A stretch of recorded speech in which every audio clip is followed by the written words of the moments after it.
నమస్తే, welcome to T10. రుణమాఫీ జరిగిన వారు సంతోషంగా ఉండగా వివిధ కారణాలతో మాఫీ కాని వారి బాధలు మాత్రం ఇంకా తీరటం లేదు. ఈ ప్రక్రియ ప్రారంభమై దాదాపు నెల రోజులు గడిచిపోయినా ఇంకా పూర్తి స్థాయిలో మాఫీ కాకపోవడంతో అన్నదాతలు ఆందోళన చెందుతున్నారు. కానీ వారి వివరాలను సేకరించిన వ్యవసాయ శాఖ అధికారులు జాబితాను ప్రత్యేక యాప్ తో పాటు వివరాలను ప్రభుత్వానికి అందించారు. అక్కడి నుంచి ఇంకా ఎలాంటి సమాచారం రైతుల ధరికి చేరకపోవడంతో మాఫీ అవుతుందా లేదా అనే అనుమానంతో వారిలో ఆందోళన వ్యక్తమవుతోంది. జిల్లాలో 2 లక్షల లోపు ఉన్న వారిలో మాఫీ ప్రక్రియలో వివిధ సాంకేతిక తప్పిదాలు చోటు చేసుకోగా 2 లక్షలకు పైగా ఉన్న వారివి ఇంకా మాఫీ కాకపోవడంతో వారు ఆవేదన చెందుతున్నారు. ప్రభుత్వ తీరుపై అసంతృప్తి వ్యక్తం చేస్తున్నారు. పంటలు సక్రమంగా పండక అప్పుల్లో కూరుకుపోతున్న అన్నదాతలకు ఆర్థికంగా అండగా ఉండాలనే ఉద్దేశంతో ప్రభుత్వము రుణమాఫీ ప్రక్రియను చేపట్టింది. ఆగస్టు 15న ప్రారంభమైన ఈ క్రతువును 3 విడతల్లో పూర్తి చేసింది. కానీ ఇందులో వివిధ రకాల లోపాలు తలెత్తడంతో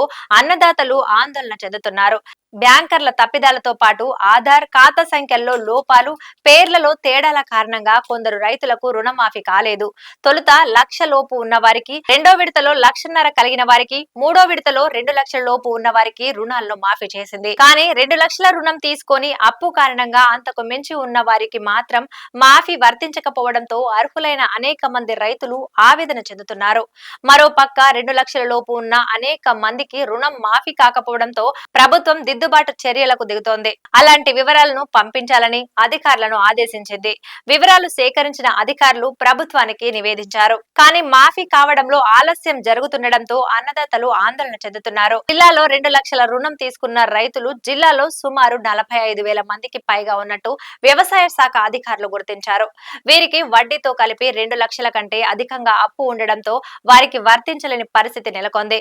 ప్రభుత్వం తొలి విడతలో 18,821 మంది రైతులకు గాను 120.79 కోట్లు మాఫీ చేయగా, రెండో విడతలో 17,647 మందికి 201.89 కోట్లు, మూడో విడతలో 19,493 మందికి గాను 286.26 కోట్లు మాఫీ చేసింది.